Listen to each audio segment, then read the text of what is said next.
Hey guys, welcome back. Today I'm going to show you how to make Kerala beef curry. So follow me to the kitchen so we can get started.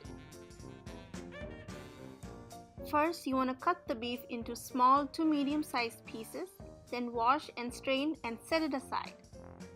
Then heat a pan on medium-high heat and add in coconut oil, followed by onions, some curry leaves, green chili.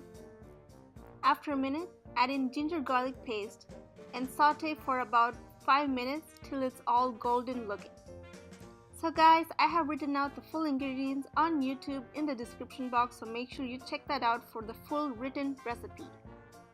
Then add in the tomatoes, and after a minute of sauteing, add in the masala mix. Then add in the beef. Mix it really well to coat the beef with the masala. Then add in some salt and hing powder, as well as some coriander leaves or cilantro, and mix it really well.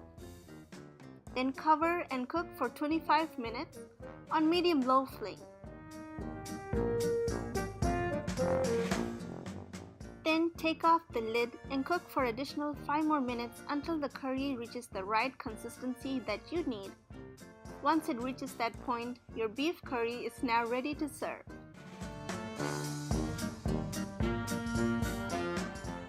Hey guys, I hope you enjoyed watching this video. If you did, please hit that like button below and follow us on Facebook. Don't forget to subscribe if you haven't yet to see more videos. Until next time guys, bye bye!